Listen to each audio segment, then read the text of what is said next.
Gloria a Dios. Vamos a prepararnos para escuchar la palabra del Señor en esta tarde entonces. Y mientras estamos aquí meditando en todo lo que ocurre en nuestra vida y a nuestro alrededor también, ¿no es cierto? Todo nos tiene que llevar a una reflexión interna profunda y tratar de descubrir lo que Dios quiera decirnos a cada uno de nosotros. ¿Por qué? Porque estamos en la escuela de la fe. ¿Cuántos saben que estamos en la escuela de la fe? ¿Sí?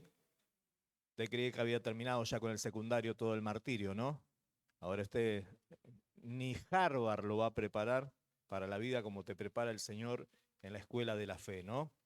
Ahora, el tema es esto, que cuando uno se inscribe, por ejemplo, a Harvard, a Oxford, a Princeton, alguna de esas universidades, más o menos le dan un plan de estudio, ¿viste? Desde de acá a 4 o 5 años y estas son las materias que va a cursar. En la escuela de la fe del Señor no se sabe muy bien qué va a suceder a continuación y hay que esperar que Dios vaya marcando paso a paso, ¿no? Bueno, lo mismo pasaba con los hombres de Dios en la palabra, en la Biblia, y en este caso estamos hablando de nada más y nada menos que de Abraham, un hombre de Dios y el cual nosotros tenemos como referencia por lo menos lo que más sabemos de él es que fue un hombre de fe, un hombre obediente. Hasta donde se sabe, siempre trató y buscó de agradar al Señor. Pero él también tuvo que pasar por esa escuela de la fe y vamos a ver domingo tras domingo, cuando vayamos viendo un poco de su vida, vamos a ver que le tocaron sus pruebas más o menos complicaditas, ¿no? Y esta mañana, cuando meditábamos en la palabra de Dios, lo encontrábamos a Abraham así enfrascado en una disputa territorial, puntualmente con uno de sus familiares, su sobrino. Y veíamos cómo Abraham, en una actitud generosa hacia su sobrino, él lo deja elegir el territorio a donde quiera ir. ¿Por qué? Porque estaban ahí medio amontonados, los pastores estaban ahí que se pegaban los codazos, no había tanto lugar para tener el ganado, dos hombres muy prósperos. Entonces lo dirimen de esta manera. Abraham dice, bueno, elegí el lugar que más te guste y anda para allá. Y bueno, Lot agarra lo mejorcito que ve por lo menos a su vista, ¿no? Y a Abraham le queda la zona más o menos de desierto y bueno, ahí está, ¿viste? ¿Qué sé yo? ¿Cómo no elegí yo primero? Dice usted, ¿no? Pero bueno, el corazón de Abraham era muy generoso y el corazón de Lot era bastante oportunista en ese sentido, ¿no? Y a Abraham le tocó lo que es la zona de desierto, pero es el lugar que Dios le había dicho que acá tenías que estar. Esta es la tierra prometida. Y uno mira la tierra prometida y dice, mirá vos, dice, como imagen no da dos mangos, ¿viste? Pero bueno, es la tierra prometida. Pero él se instaló en un lugar que se llamaba la encina de Mamre, que es un lugar donde crecían los árboles que son las encinas. Dicen algunos, no estoy muy seguro de esto, pero dicen algunos que son aquellos árboles que se los conoce como los robles. Entonces, un pequeño bosquecito de robles, ¿no? Ahora bien, que él esté en ese lugar habla también simbólicamente de que él supo elegir un lugar donde iba a tener estabilidad, podía pasar sus años ahí. ¿Por qué? Porque el roble es un árbol muy noble, muy usado, y simbólicamente representa también todo lo que es una vida longeva, fuerte y bien afirmada, que es lo que uno quiere para la vida de uno, ¿no? Entonces nos encontramos a Abraham en esto resolviendo disputas territoriales y al otro día lo vamos a encontrar preparándose para la batalla. ¿Vieron cómo es la vida, no? Un día nos toca esto y otro día nos toca la batalla. Para ambos uno tiene que tener un mínimo de luz. No se puede vivir toda la vida o creyendo que los conflictos de uno son simplemente esto, pequeñas diferencias con los seres queridos. A veces vienen grandes batallas. Y hoy vamos a ver una gran batalla que libró Abraham, que nosotros sabemos que era hombre de fe, hombre de caminar mucho, hombre de creerle a Dios, hasta donde sabemos hombre generoso, y ahora vamos a ver que es hombre de guerra también. Y yo quiero compartir con ustedes esta palabra, porque siempre nosotros hablamos que siempre estamos ahí viviendo también estos tiempos que parecen bastante guerreros para nosotros, y siempre decimos, estamos en medio de una guerra espiritual. Bueno, La guerra necesita de valientes. Y la patria necesita de valientes. Y bueno, y Abraham era un hombre valiente. Por eso este mensaje se llama tiempos de valientes.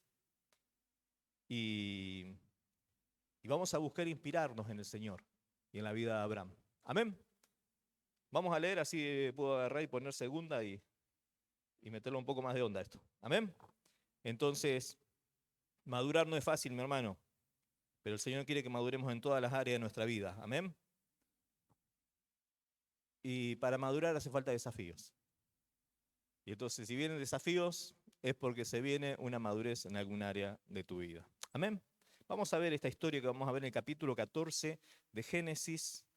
Vamos a ver una historia llena de acción, llena de violencia, si se quiere, ¿no? Y vamos a ver cómo Abraham emerge, surge como un líder de Dios y como alguien que escucha la voz de Dios y que depende del Señor. Y que también nos da ejemplo de fe, ¿no es cierto? Así que leemos. Yo les voy diciendo los versículos que vamos leyendo. Preste atención porque preste atención porque este pasaje tiene mucha enseñanza espiritual para nosotros, así que tenga en mente los nombres de los hombres que se van a mencionar y de las ciudades que se van a mencionar en menor medida, ¿no? Porque aparecen muchos nombres. Yo sé que se nos va a hacer un enredo de nombres, y a mí primeramente, que tengo como una especie de dilexia, que digo todo al revés, pero bueno, ustedes sepan disculpar todo esto, pero vamos a tratar de leer, vamos a tratar de poner dinamismo a este relato. Métase en la lectura.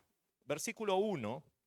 Dice, aconteció en los días de Amrafel, rey de Sinar, Arioc, rey de Lázar, Kedorlaomer, rey de Elam, y Tidal, rey de Goim, que estos hicieron guerra contra Vera, rey de Sodoma, contra Birsa, rey de Gomorra, contra Sinab, rey de Abna, contra Semeber, rey de Seboim, y contra el rey de Bela, la cual es Zoar.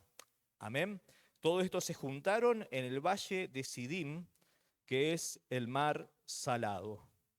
12 años habían servido a Kedorlaomer y en el 13º se rebelaron. Hasta acá vemos, por si usted no se ha dado cuenta, que menciona 5 reyes que vienen en contra del rey de Sodoma y 4 reyes que vienen en contra del rey de Sodoma y sus aliados, que eran 4 reyes más, lo cual hace que Amrafel y sus amigos venían contra Vera, rey de Sodoma, y sus amigos. Los amigos de Vera más él eran 5 y Amrafel eran 4. ¿De dónde venía esta gente? Dice que Amrafel era rey de Sinar. En otros estudios nos habla de que este hombre, Amrafel, era Nimrod, que la Biblia lo describe como el primer poderoso y el fundador nada más y nada menos que de Babilonia. ¿Le suena Babilonia? Babilonia viene a representar todo aquello que se revela en contra de Dios. Se habla en esta época de un sistema babilónico, inclusive, que se levanta ¿para qué? Para oponerse a Dios, y por eso Babilonia casi siempre se lo asocia ¿con qué? Con confusión, se lo asocia con rebeldía, se lo asocia con idolatría y todas esas cuestiones. Bueno, el rey de Babilonia junta unos cuantos como él y viene a la zona donde habitaba Abraham o en cercanías. Más que nada a la zona de Sodoma y Gomorra. Usted dice, bueno, Sodoma y Gomorra, bueno, eran ciudades que estaban ahí nomás a orillas del Mar Muerto prácticamente.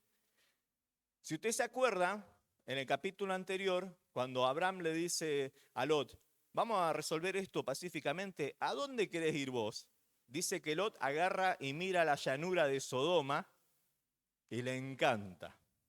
Porque era todo verde, todo lindo. Dice, oh, acá mis ovejas se van a hacer la panzada, hay agua para tirar para arriba. Está hermoso, ¿no? Pero aclara después la Biblia, dice, pero en Sodoma vivían hombres pervertidos, depravados, rebeldes a Dios, ¿no? Y uno dice, bueno, no importa. Dice, por ahí el barrio es medio peligroso, pero no importa. Si yo me porto bien, bueno, ahí estaba Lot.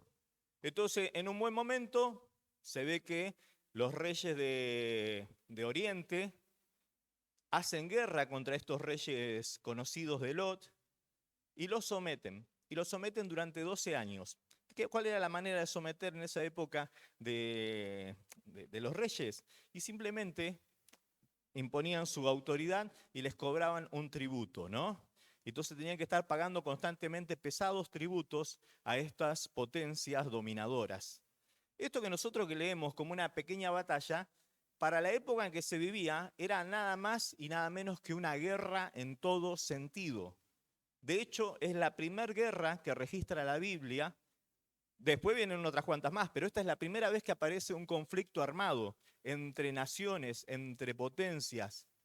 Hoy se dice que si 5 países se le ocurre pelearse entre ellos, ya queda como catalogado como guerra mundial.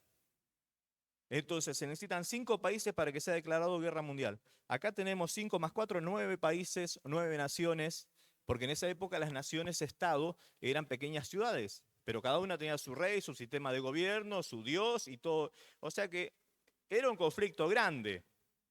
Y el que estaba en el medio del conflicto, ya vamos a ver quién es y vamos a ver quién estaba lejos del conflicto, ¿no? Vamos al versículo 8. Porque después de 12 años, estos dijeron, más sí, estamos cansados de pagarle a estos imperialistas que vienen a someternos, ¿no? Vamos a rebelarnos. Y se junta el rey de Sodoma y lo junta a los otros amigos. Sí, vamos a rebelarnos. Total, somos 5, ellos son 4. Vamos a ver, somos más nosotros, ¿eh? No somos machos, pero somos muchos. Entonces vamos a darle para adelante, ¿no? Y dice el versículo 8. Y salieron el rey de Sodoma, el rey de Gomorra, el rey de Ama, el rey de Seboín y el rey de Bela, que es Zoar, y ordenaron contra ellos la batalla en el valle de Sidim. Esto es contra Kedorlaomer, rey de Elam, Tidal, rey de Gom, Arrafel, rey de Sinar, y Arioc, rey de Elazar. 4 reyes contra 5, te la aclara, ¿no? Y el valle de Sidim estaba lleno de pozos de asfalto. Y cuando huyeron el rey de Sodoma y de Gomorra, algunos cayeron allí y los demás huyeron al monte. Bueno, ¿viste cómo le fue a los 5, no? Salieron disparando, los otros le ganaron, se fueron a pelear en el valle de Sidim. El valle de Sidim se encuentra muy cerca de Gomorra, muy cerca de Sodoma, y ellos que son del lugar tendrían que haber conocido que era un valle. Y tendrían que haber conocido que era un valle que estaba lleno de pozos de brea, donde no era un lugar muy lindo para pelear. Pero recuerde que esta gente era gente de Sodoma y de Gomorra. Ellos estaban en otra. No estaban en la pelea. No estaban preparándose para la batalla. Estaban en otra cosa. La Biblia nos relata más adelante que los hombres de Sodoma y Gomorra eran hombres muy, pero muy ocupados de otros asuntos más carnales que espirituales, ¿no? ¿Qué nos vamos a preparar para la guerra si mañana tenemos una fiesta, pasado tenemos otra? Y bueno, el estilo de vida de Sodoma y Gomorra, ¿no? Entonces es natural. Se enfrentaron contra estos 4 reyes que sí venían con intenciones de hacer guerra y perdieron y huyeron. Y como ni conocían el terreno donde estaban, se metieron en los pozos de brea, ahí les ganaron, tuvieron que ir para los montes. Fue un desparramo, un desbande la guerra. Ahora no termina ahí. Dice el versículo número 11. Tomaron toda la riqueza de Sodoma y de Gomorra y todas sus provisiones y se fueron. Y tomaron también a Lot, hijo del hermano de Abraham, que moraba en Sodoma, y sus bienes y se fueron. ¿Quién cayó en la volteada? Lot. ¿Viste lo que es estar en el lugar equivocado, en el momento equivocado? ¡Oh! Hace un tiempo atrás estaban ellos con Abraham y estaban sus ganados, pastaban juntos, tenían algunos roces porque decían, che, somos muchos y acá no podemos estar. Y vieron que hay conflictos familiares que por ahí algunos creen que se tiene que resolver por la vía más drástica. Vos por tu lado y yo por el mío, ¿no? Y uno dice, bueno, no está mal que cada uno quiera hacer su vida. ¿Cuál es el problema? El tema es el siguiente. ¿Qué es lo que te mueve a vos separarte del lugar seguro que vos conocés y que está dentro de la voluntad de Dios para irte a otro lugar? Y entonces Lot, cuando le tocó irse, miró con mucho entusiasmo la región de Sodoma y dice que instaló sus tiendas cerca de Sodoma. Cerca. No, él no estaba en el mundo. Él no se fue a meter con todos esos degenerados que viven ahí. Él él no tenía nada que... Dice que instaló sus tiendas cerca. Ahora en este capítulo lo encontramos viviendo en Sodoma. Y bueno, ya que hicimos 30, hacemos 31, dice, ¿no? Y nos vamos arrimando cada vez más, cada vez más. Y cuando menos te das cuenta, estás en medio de Sodoma, siendo parte de la sociedad en la cual vos creíste que nunca ibas a estar. Y entonces cuando vos te alejás del plan, del propósito de Dios, es muy probable que si vos no tenés discernimiento, termines inmiscuido, metido, compenetrado en medio de una sociedad que no quiere saber nada con Dios. Aunque vos sí quieras saber algo con Dios, porque dice la palabra de Dios que Lot era justo y que siempre se afligía por las maldades que se hacían en Sodoma. Eso lo dice Primera de Pedro. Entonces, él siempre estaba afligido, le preocupaba. Entonces, no es que él se entregaba probablemente así como el resto a todos sus excesos, pero estaba en el lugar. Y entonces, cuando le vino la mala época para Sodoma, a él también le tocó la suerte de los de Sodoma. Y esto pasa cuando nosotros creemos que podemos estar en un lugar lejos de Dios y creer que estamos inmunes a aquellas cosas que les afecta al resto de la sociedad que no tiene a Dios. Toleramos mucho, compartimos mucho, hacemos nuestra vida en medio de un pensamiento mundano, de un pensamiento secularizado, desestimamos a Dios, queremos creer que nosotros somos más importantes que Dios inclusive, y cuando llegan los tiempos malos terminamos compartiendo la misma suerte de aquellos. ¿Y cómo si yo iba a la iglesia? Dice uno. ¿Y por qué a mí si? Y bueno, a Lot le pasó esto, y cuando estuvo la guerra, ¿qué le iba a decir Lot al rey de Babilonia? No, dice, discúlpeme, dice, conmigo no se meta, dice, porque yo estoy acá, pero no soy de acá. Vos estás acá, vení para acá, le dijeron, ¿no? Lo cargaron con todos sus bagallos, su familia, y chao. Como chico para la escuela, también de cautivo, ¿no? Seguimos leyendo un poquito más. ¿Hasta dónde leímos? 12. Y vino uno, dice el versículo 13, de los que se escaparon y lo anunció a Abraham,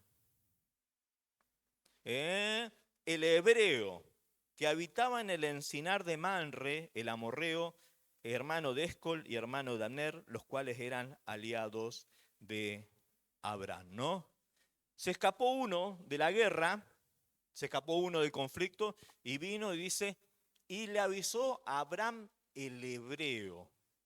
Esta pequeña aclaración que hace es para dejar bien claro que Abraham todavía era extranjero en ese lugar. Entonces estaban los de Sodoma, estaban los de Gomorra, los de Sibma, los del otro lado, venían los de Babilonia, venían los de Elam, y estaba Abraham el hebreo, todavía no era dueño, Dios no le había dado esa tierra, él estaba de paso, él era peregrino en ese instante, y él lo tenía bien claro, y todo el mundo le decía bien el hebreo, ¿no? El hebreo es aquel que, según el origen etimológico de la palabra, es el hombre que cruza los ríos. Porque para venirse desde donde se vino, Abraham tuvo que cruzar dos ríos. ¿Cuál? El Éufrates y el Tigris. Porque él salió de Ur de los Caldeos, de donde ahora se instalaba nada más y nada menos que Babilonia. Y venían los de Babilonia nuevamente. No viene al caso, esto no tiene nada que ver con el mensaje, lo que voy a decirles ahora, pero estoy pensando, ¿no? ¿Cuántas veces nos ha pasado que el pasado viene y parece ser que recuerdos del pasado, experiencias del pasado, gente del pasado, vienen como amenaza a nuestra vida? y nosotros estamos buscando establecernos en una nueva identidad, en un nuevo propósito, y todavía algo nos recuerda y dice, acordate que vos también viniste de los dos ríos, ¿no? Y uno ahí tiene que ponerse firme y decir, yo no soy ya aquel que vivía más allá de los dos ríos. Yo vivo de este lado y este es mi lugar, la encina de Manre. Un lugar que vos lo ves y te parece muy desierto, pero yo le tengo fe, porque Dios me dijo que me quede en este lugar, y aunque algunos elijan cosas mejores a los ojos, materialmente hablando, yo elijo por el Señor. Y sé que este desierto va a ser prosperado y voy a ser tan estable como estas encinas que en este momento me están dando sombra, ¿no? Allá está Lot con toda su riqueza material y los líos que tiene Lot en este momento. Se lo llevan prisionero y viene uno y le cuenta, che, tu sobrino, el que eligió mal, ¿sabe dónde está en este momento? Se lo llevaron prisionero, cautivo, hubo una guerra, ahí se mataron entre todos, perdió el rey de Sodoma, un desastre. ¿Qué hubiese hecho uno en el lugar de Abraham? ¿No? Y bueno, ¿para qué eligió el mundo? Hubiese dicho uno, ¿no? Ahí tenés, ¿le dije o no le dije que se iba a dar la cara contra la pared? ¿Qué hubiese dicho? ¿Cuál hubiese sido la actitud de uno? Ahí está, que se la aguante, que se arregle como pueda, no quiere saber nada con el Señor, ahí tiene. Pero era su sobrino, era su sangre, era su hermano. Y él sabía que aunque el otro había tomado malas decisiones, que aunque el otro estaba mal motivado, que aunque el otro se había acostumbrado ya a vivir en un sistema medio mundano, él salió con él desde Ur de los Caldeos. Siempre fue medio como un lastre Lot para Abraham. Pero bueno, nosotros estamos en un mismo llamado. Hay de todo en el cuerpo de Cristo. ¿La está pasando mal porque es una mala decisión? Ah, ¿y por eso le vamos a soltar la mano? ¿Nos corresponde a nosotros? Y bueno, pero y vieron que a veces nos pasa esto, ¿eh? ¿Y por qué no hace tanta buena letra como yo? Dice uno, ¿no? ¿Hace cuánto que no viene al culto? Ah, y bueno, ahí está. Lo agarró el rey de Babilonia y lo tiene allá. Y nosotros, ¿será que Dios nos pone para que nosotros tomemos esa actitud? No sé, me preguntaba yo en estos días si realmente. Porque en ningún momento se ve que Abraham quisiera juzgar a Lot. Todo lo contrario.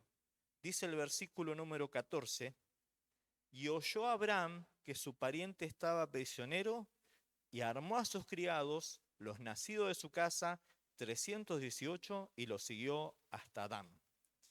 Y cayó sobre ellos de noche, él y su siervo, y les atacó, y les fue siguiendo hasta Orba, al norte de Damasco.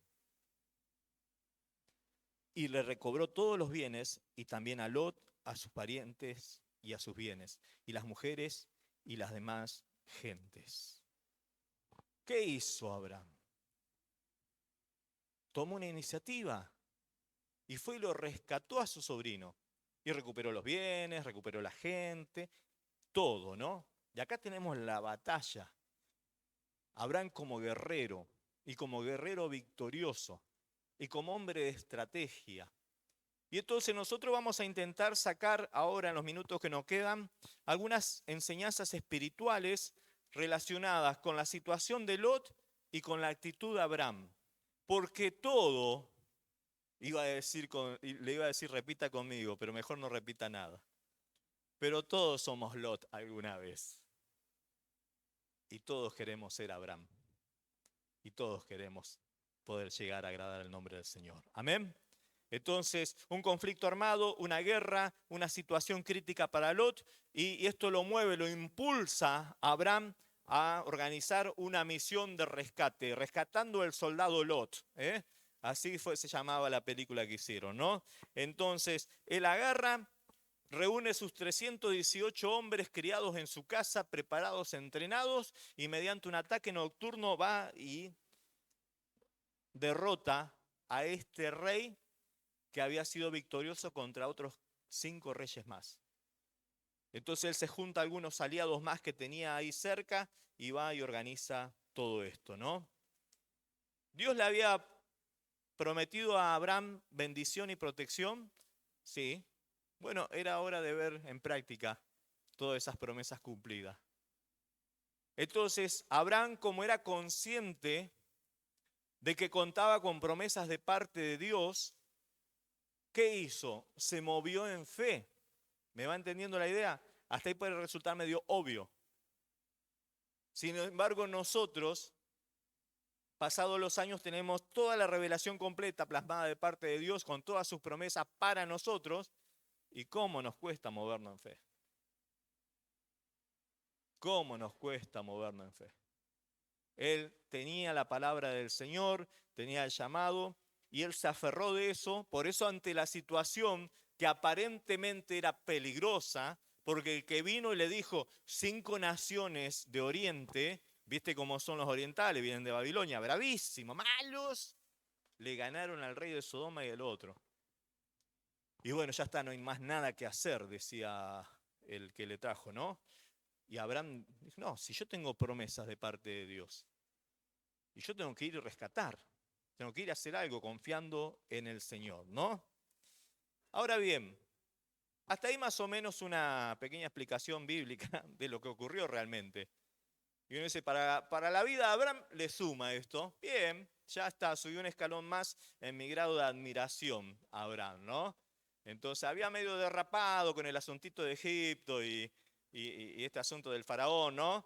Después, más o menos, está bien, lo miramos con simpatía cuando fue muy generoso, pero acá, hermano, te inspira. El chabón se puso el equipo al hombro, y salió y te ganó el partido solo. Entonces, decís, ¿cómo no va a seguir un tipo así? Pero está bien, para la historia de Abraham y para inspiración del Antiguo Testamento está bárbaro. Ahora, ¿cómo aplica esto a mi vida? Porque usted dice, bueno, el rey de Babilonia, gracias a Dios, anda piola, no se le ocurrió organizar una coalición para venir a querer dominarnos a todos nosotros. Sin embargo, cada uno de estos reyes representa una realidad espiritual que amenaza la vida espiritual de cada uno de los creyentes y que si nos descuidamos nos puede llegar a pasar como Lot. Terminamos prisioneros de estas realidades espirituales. ¿Quiere decirle espíritus? Dígale espíritu. ¿Quiere decirle fuerzas negativas? Dígale fuerzas negativas. Lo que sea que a usted le ayude a entender que esta historia tiene un mensaje espiritual para el hombre y la mujer de hoy, ¿no? Y lo vamos a ir descubriendo al ver cada una de las personas que fueron parte de esta amenaza hacia Lot y en consecuencia también hacia Abraham. Porque Abraham estaba piola en la encina de Manre, pero ¿quién le aseguraba que el rey de Babilonia se iba a quedar contento con que se quedó con Sodoma? ¿Quién le iba a asegurar? Entonces había que estar preparado, ¿no? Pero bueno, ya que vamos a aprender un poco de todo este bicherío, aprendamos un poco también de la estrategia de Abraham. Porque lo que él hizo nos tiene que inspirar a nosotros para saber cómo resistir, cómo contrarrestar semejante ataque a nuestra vida, ¿no? Dice que el primer rey se llamaba Anrafel. No se conoce etimológicamente el significado de su nombre, pero se podía llegar a interpretar como aquel que habla muy fuerte, aquel que habla en alta voz. Y esto nos habla de qué? De autoridad de mando y nos habla de qué? De intimidación a través de la palabra. Él venía nada más y nada menos que de ser rey, o era rey en ese momento, de Babilonia. ¿Y saben qué?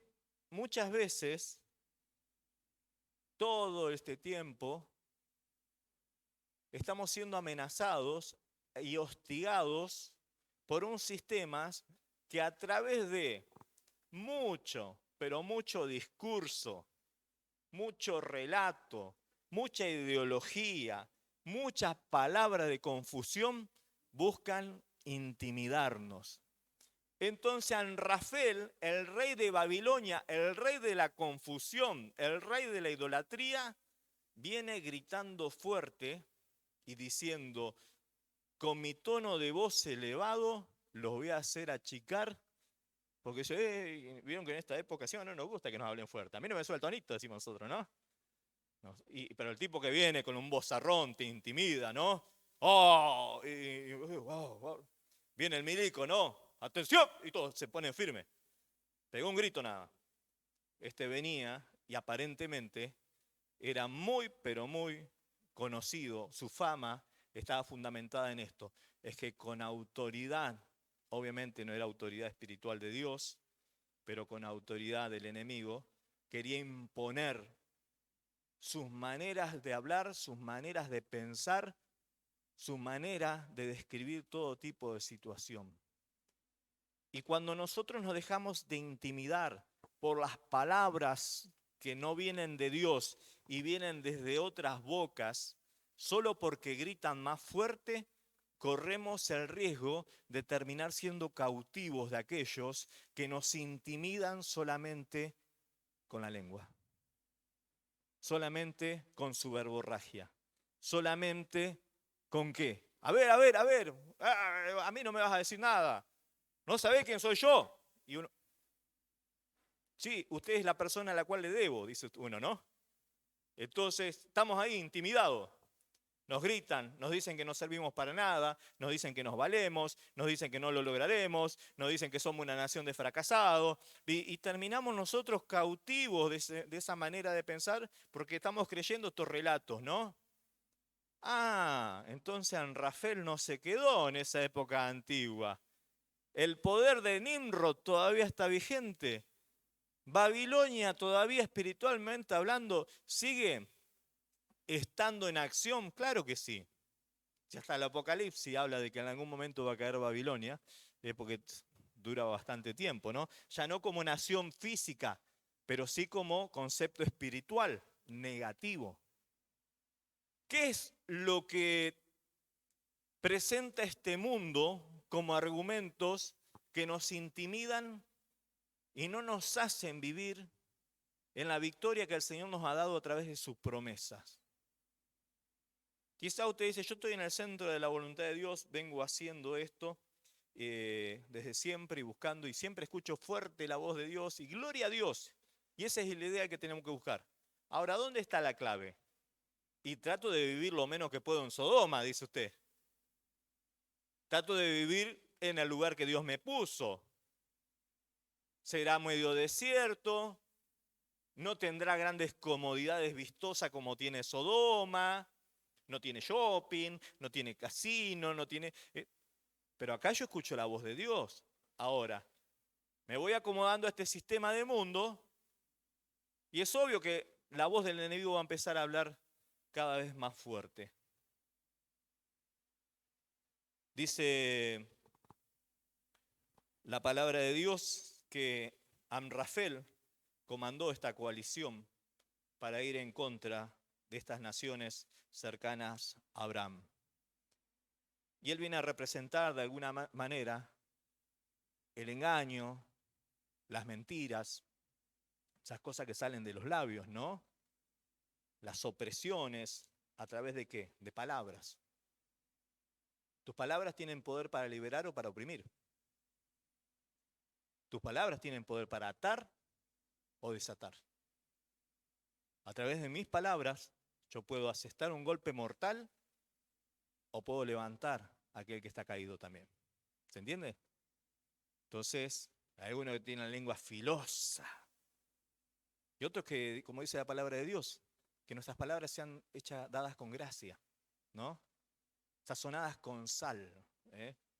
Que realmente estén así bien, bien agradables, ¿no? Entonces tenemos acá este primer espíritu, decía la señora antes, ¿no? Vamos con el segundo.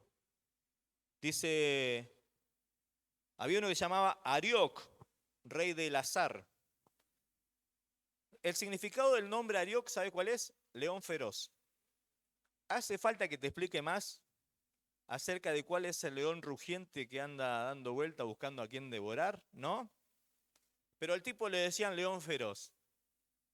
Ahí viene el león, no Leo Mattioli, sino este león, ¿no? Decían, ahí viene el león. ¿Por qué? Porque seguramente su estrategia de batalla estaba caracterizada ¿por qué? Por la ferocidad y por la crueldad con la que trataba a sus enemigos. Y esa sed de poder, el león es el rey de la selva, dicen, ¿no? Entonces, para querer ser león, tiene que ser el que más resalte entre todos. La brutalidad, la fuerza destructiva, los ataques que quieren destruir la integridad de los hijos de Dios, ¿no? La integridad de la fe de cada uno de los creyentes. Y a veces uno siente que más allá de que está escuchando cosas que lo apichonan, cosas que no tendría que escuchar. ¿Usted no se ha puesto a pensar que alguna vez tendría que dejar de... Hay dos canales que ya no tendría que escuchar más, ni ver más en televisión? No le voy a decir cuáles. Pero si yo salgo cada vez más envenenado cada vez que... Prendo un canal y el apocalipsis estamos viviendo acá, todo el terror constante. Y sale la gente muerta de miedo y vive en esto, ¿no? Porque es lo que dicen. Recuerden que son todas palabras de hombre, ¿eh? Porque ninguno de los que usted ve en televisión o donde sea que los vea, ninguno es un hombre o una mujer de Dios. Es gente que responde a una línea de comunicación y se va a manejar en eso nada más. Hay que manejar esta línea para reforzar tal pensamiento político y eso es lo que se va a hacer. Pero sin embargo, el efecto que trae sobre la vida de la gente puede ser destructivo para un lado y para el otro. Entonces uno dice, estoy harto de todo esto. Voy a mirar un partido. Dice. Te agarran las piñas del partido después. Pero bueno, ya es otra cosa, ¿no?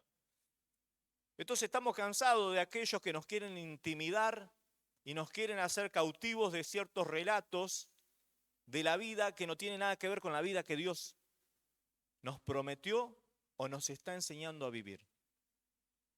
Pero a veces también a nuestra vida vienen serios ataques que literalmente buscan destruir la fe nuestra, la fe del creyente. ¿Qué cosa está devorando tu vida en este tiempo? ¿Qué está devorando tu tiempo despiadadamente? ¿Qué está devorando tus talentos? ¿Qué está devorando tus recursos? ¿Vieron que en una promesa de prosperidad el Señor dice, reprenderé por vosotros al devorador? Hay algo que se está comiendo nuestra vida, ferozmente. Y usted diga, no, pastor, ¿cuál es? ¿Qué sé yo cuál es? ¿Qué sé yo? Un espíritu de mala administración que dejé entrar en mi casa me está comiendo el bolsillo, dice usted. Un espíritu de división que dejé meter y se vino como un león me está comiendo la paz de la familia. Cruelmente. Arioc, el león feroz. Vieron que eran bravos estos reyes, ¿no? Entonces estos venían, sin piedad. Dice, vamos a hacerle guerra, pero no vamos a dejar ninguno. Viene el diablo y también viene con ese proyecto. Que no quede ninguno. Que no quede ninguno en la iglesia, que no quede ninguno en la fe, que no quede ninguno unido en este lugar. Nos vamos a comer todo.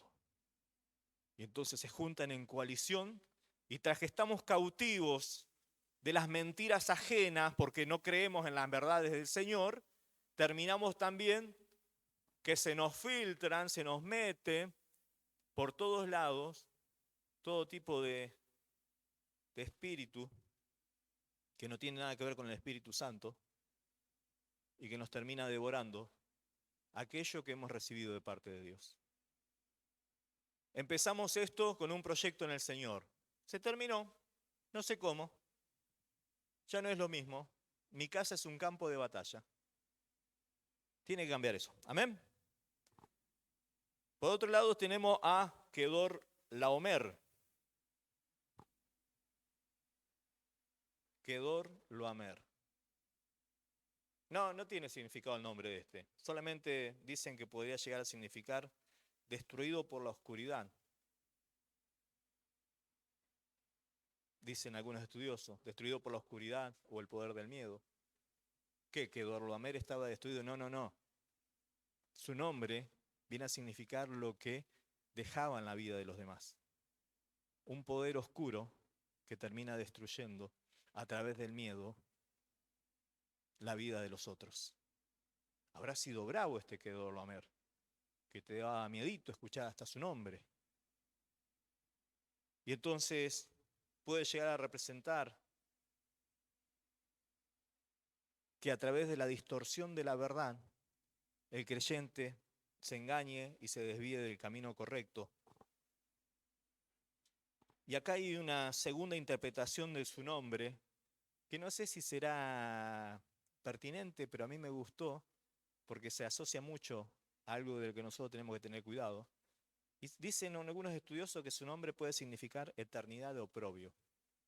¿Qué es el oprobio? La vergüenza. Mucho tiempo.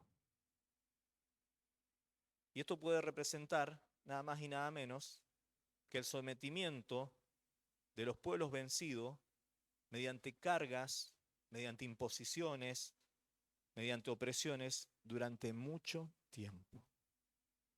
Durante mucho tiempo. Y yo no sé cuántos creyentes hay que batallan durante mucho tiempo con opresiones, con cargas, y ya han perdido toda esperanza de libertad, porque pareciera que viven una eternidad de oprobio, una eternidad de vergüenza. No, no era mojo de pavo esta guerra, ¿se da cuenta? Claro, uno lo lee así primero, al principio dice, bueno, vino Anrafel y los otros, el Kedorlaomer, y vino aquel otro, el Arioc, y uno lee y dice, y Abraham salió y lo rescató. Bien, ahora Señor, dame una palabra para mi iglesia hoy en este domingo, y llévanos a un ámbito más espiritual para entender. Y Señor dice, yo creo que ya todos saben que estamos en batalla, para empezar. Ya todos estamos en batalla espiritual en nuestra vida. Usted tendrá su batallita personal, su buen conflicto familiar, una agarrada brava con su situación financiera. Puede llegar a tener, no sé, la bomba de Hiroshima en su casa. Lo que tenga. La guerra está ahí. ¿En qué lugar parado nos encuentra parado nosotros toda esta situación? En el lugar de Lot, que es aquel que termina cautivo de los relatos prepotentes que intentan minimizar su fe y su creencia y haciéndole creer que lo que está viviendo es una pavada, que lo que manda es la realidad de este tiempo. Terminamos como Lot, en todo caso, devorados y saqueados de todas las bendiciones que alguna vez hemos recibido y hoy ya solamente las contamos como cosas del pasado, porque ya no nos queda más. Las contamos, nos quedamos en el lugar de Lot, que vamos a terminar también prisioneros durante mucho tiempo, prisioneros del engaño, prisioneros de las opresiones, prisioneros que parece que no se terminan más. ¿Y será que me tengo que acostumbrar a vivir así, dice usted, no? Como un cautivo de este sistema. Y por último tenemos al rey Tidal, rey de Goyim. Goyim quiere decir en hebreo naciones. O sea, como dando a entender que este puede haber sido un rey que dominaba sobre un conjunto de naciones. Pero téngalo en cuenta esto, porque el significado del nombre de este rey, de alguna manera, es lo que ocurre en la mayoría de las naciones de este tiempo. El significado del nombre de este rey es grande es el miedo. Grande es el miedo. Y representa justamente el miedo que provocaba en aquellos que se atrevían a combatirlo, ¿no? Grande es el miedo. No hay nada más nocivo para la fe de cualquier hijo de Dios que el dejarse dominar por un gran miedo. que el darle lugar al gran miedo en la vida. Y vivir temeroso. Porque déjeme decirle de una cosa, si usted vive por fe, usted es un hombre de fe. Ahora, si usted está dominado por el gran miedo y por ese gran miedo no da pasos de fe en la vida, en el área que sea, usted es un hombre temeroso. Y entonces el hombre temeroso no es hombre de fe. O tenemos fe o tenemos miedo. Yo compro miedo, dice usted, ¿no? La inseguridad constante, la falta de decisión, la falta de determinación para salir a las batallas, a enfrentar las situaciones que estamos viviendo, porque no sabemos si Dios nos va a asistir, si Dios nos va a hacer el aguante. Todas las promesas dicen que sí, pero andás a ver, dice uno, ¿no? Y uno entra en esa cosa dubitativa, que dudar, y miren, los discípulos de Jesús dudaban cada 2 por 3. ¿Se acuerda cuando el Señor le decía, hombre de poca fe? Por lo menos 3 veces le decía. Y si no tenía fe, ¿qué tenía? Tenía miedo. Si no, pregúntele a Pedro cuando se hundía en el mar. Estaba muerto de miedo y cualquiera en su lugar hubiese pasado exactamente lo mismo. Pero él estaba ahí para enseñarle a superar ese miedo y a pararse firme en la fe y en la confianza del Señor. Claro que si yo instalé mi tienda en Sodoma, en medio de un sistema que lo único que promueve es miedo, cuyo sistema solamente es el materialismo y el consumismo y el vivir para vos mismo, y desestima al Señor, y sí, voy a tener miedo.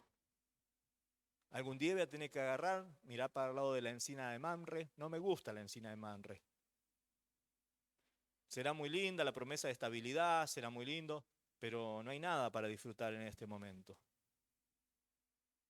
Algún día voy a tener que empezar a considerar la posibilidad de dedicarle mi vida al Señor y renunciar a ciertas comodidades, a ciertas aspiraciones mundanas que a la larga lo único que hacen es meterme dentro de un sistema que tarde o temprano me va a terminar aprisionando. Porque recuerden que el bueno de Lot, él quiso poner las tiendas cerca, no ahí adentro, pero terminó adentro. Terminó instalando su casa adentro, ¿no? Entonces, yo creo que no hace falta que les explique mucho qué representa el cautiverio de Lot, después de todo lo visto. Solamente le quiero recordar lo siguiente. ¿Saben lo que significa el nombre Lot? El nombre Lot significa velo, cobertura. Estás ahí, vas a terminar mal, pero no lo ves. Estás ahí, no te das cuenta. Seguís en ese camino y vas a terminar mal.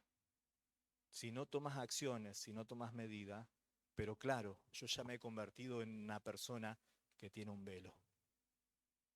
No veo hasta que se me vino encima el rey de Babilonia y sus amigos, y acá estoy, muerto de miedo, intimidado, acorralado hace mucho tiempo, prisionero de todo esto. ¿Por qué? Porque yo no veía. Que el Señor nos permita ver. Pasa que a veces dicen que no hay peor ciego que el que no quiere ver. Entonces, a veces se ve todo tanto, nomás que yo, bueno, pero no es para tanto. Ah, ya va a pasar. Pero si, vos siempre la misma, desconfiando de todos mis amigos. Y no hay peor ciego que el que no quiera ver. Si son unas cositas ahí, nada más, unos negocitos que hice. A ver que salimos todos ganando. Y terminamos siendo llevados cautivos, lejos de nuestro destino y lejos de los propósitos de Dios. Porque, ¿qué iba a ser Lot en cautiverio? Iba a ser un esclavo. Perdía su identidad, perdía todo lo que tenía, ¿no? ¿Qué tenemos que hacer nosotros? Y seguir el ejemplo de Abraham. ¿Y qué hizo Abraham?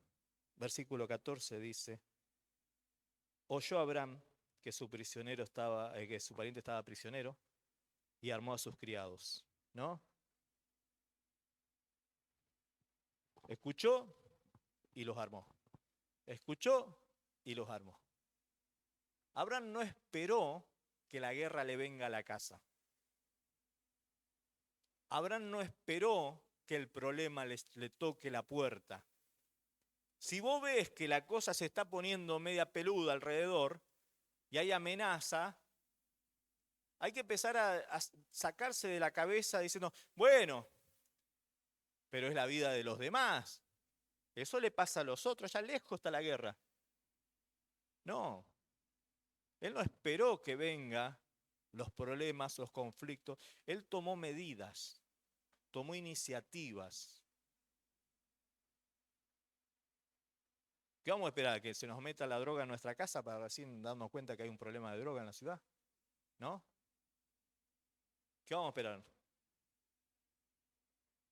Que, yo no sabía que el nene andaba en esto. ¿No podíamos haber charlado antes del tema? ¿No podíamos haber prevenido? No, mejor no miremos, no nos enteremos, no hagamos nada. Hagamos oídos sordos. Es la vida de los demás. Está bien. Pero Abraham hubiese dicho, bueno, es mi sobrino ya está grande. Pero sabía bien que el rey de Babilonia no se iba a conformar con Sodoma solamente. Tarde o temprano iba a querer tomar también aquel territorio. Entonces, hay cosas que hay que pararlas a tiempo. Hay cosas que hay que anticiparse. No esperar que tengamos el agua del cuello para después ver si hacemos algo. Ya cuando estos se quisieron avivar, no pudieron hacer nada. Vinieron un día el rey de Sodoma, el rey de Babilonia, con sus naciones, oprimieron 12 años. ¿Y qué hicieron estos 12 años? No hicieron nada. Al 13º se le ocurrió que se iban a rebelar.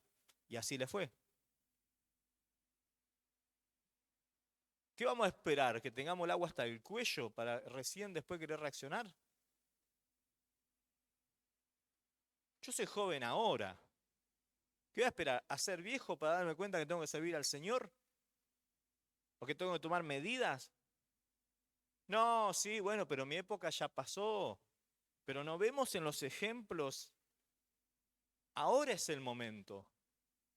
Pero no solamente para reaccionar y activar en contra de las cosas negativas, sino entre aquellas cosas que van a querer estancarnos, acomodarnos, amoldarnos a un sistema de conformismo, haciendo que seamos seres opacos, cuando la Biblia dice que tenemos que ser luz, brillar con la luz del Evangelio, no seres sombríos, vegetales de la vida, que no aspiran a nada, no se la juegan, no tienen aventura en el Señor.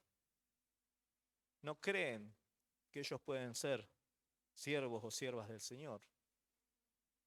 Nos vamos a avivar medio tarde.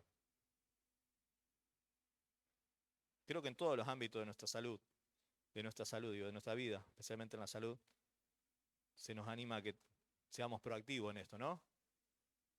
El hombre por naturaleza, no todos los hombres, pero algunos por lo menos, ¿cuándo va al médico recién? La mujer no, por ahí la mujer hace chequeo hasta por las dudas, ¿viste? Entonces va, ella es parte del hábito, ¿no? Se hace todo un programa y lo que sea.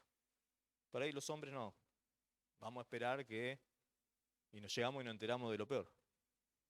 Dice, bueno, usted vino acá, si hubiese venido tiempito antes, 10 años más antes por lo menos, esto lo agarramos a tiempo. Y ahora queremos agarrar y batallar y nos enterramos en la brea y salimos como podemos a veces. Eso por decir el área de salud. En cualquier otro área de la vida. Entonces, si yo no quiero caer cautivo de las amenazas que me toman alrededor, y viendo el ejemplo de aquellos que lograron acomodarse en este sistema del mundo y están viviendo las consecuencias de estar lejos de Dios, entonces lo primero que se me enseña a través de su palabra es que yo tengo que tener iniciativa de fe. Debo tener iniciativa de fe. No esperar que los conflictos me vengan. Me tengo que preparar, tengo que saber, tengo que conocer, tengo que instruirme, tengo que capacitarme, tengo que estar al día con todo esto. ¿Cuáles son las amenazas para este tiempo? Para la iglesia, para su familia, para su matrimonio, para los hijos. ¿Qué es lo que anda dando vuelta? No, dice, pero a mi nene no, porque a él no le gustan esas cosas. A muchos nenes no les gustaban muchas cosas en una época y después terminan prisioneros de aquella cosa que que no nos imaginábamos. Entonces Abraham fue un hombre que se movió por su iniciativa, ¿no? Cuando estaba bajo ataque, su ser querido, él se movió. Por eso cada cosa que pasa a nuestro alrededor, especialmente si es un ser querido nuestro en el Señor, tomamos iniciativas de oración, iniciativas espirituales, ¿no? Me comprometo, Señor, cúbrelo, sácalo de ese mal. Que se le abran los ojos, que se le caiga el velo. A este Lot que no quiere ver nada, en lo que sea, ¿viste? Tomamos la iniciativa. Bueno, hasta que no venga a hablar, dice, no, si nos enteramos tenemos que orar. Dice el versículo 13, hay un poquito más, que tenía ahí a un amorreo, a Escol y a Ner, dice que eran aliados de él, ¿no? No sé quién eran estos tipos, la verdad que no sé. Pueden haber sido de la zona, lo que sea. Pero el punto es lo siguiente, fueron aliados de él para ir a la batalla también. Y espiritualmente hablando, déjeme decirle que las batallas no se ganan solos. Es más difícil ganar solo todo. Te diría que está complicadísimo. Entonces necesitamos contar con ciertos aliados espirituales, hermanos en la fe. El creyente no está llamado a luchar solo. La iglesia está para luchar unida en el conflicto que sea. ¿Me entiende? Entonces buscar la unidad, buscar el apoyo entre nosotros es necesario porque esta batalla no es de uno. Yo me encuentro batallando solo en esta lucha que tengo. Sí, yo sé que a veces entramos en esa y nos pega cada paliza el enemigo, pero ¿cuándo vamos a buscar una alianza? ¿Cuándo vamos a buscar un apoyo? ¿Cuándo vamos a abrir el corazón y decir, vos me podés ayudar en oración con esto? ¿Cuándo vamos a tener comunión para mutuamente saber que contamos con el otro? Y dice el versículo 15, y cayó sobre ellos de noche, él y su siervo, y les atacó. Era SWAT, Abraham, ¿no? Un ninja. Vino y dice, ¿de qué habla esto? De estrategia, de sabiduría divina. Habla de tener un plan en el Señor, una dirección para hacer la guerra espiritual. Tenemos que conocer a nuestro enemigo, cuál es su punto vulnerable. ¿Dónde vamos? Dice Abraham. Vamos hoy de noche, son un montón. Nosotros somos 318 nada más. Pero vamos a ver que con el Señor hacemos diferencia. Y bueno, sí, vamos a tener una estrategia. Vamos a tener una estrategia, vamos a hacer un plan. Vamos a ver, vamos a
esto nos habla de qué?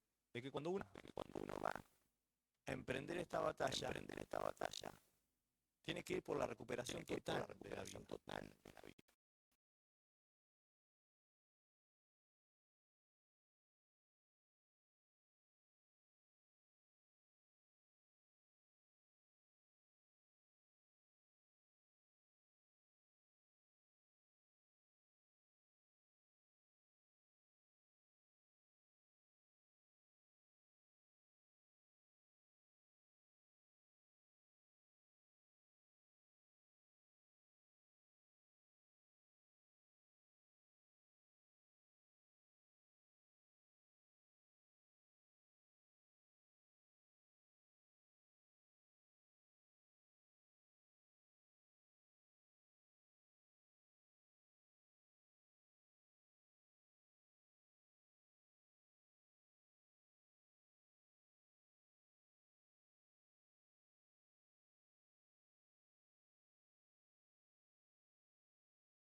Eran pocos en comparación del enemigo, pero eran pocos confiables.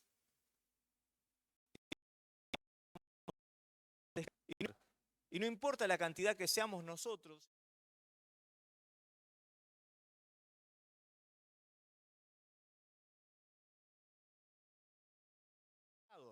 dice que Él los había preparado. Entonces, las batallas de fe requieren preparación.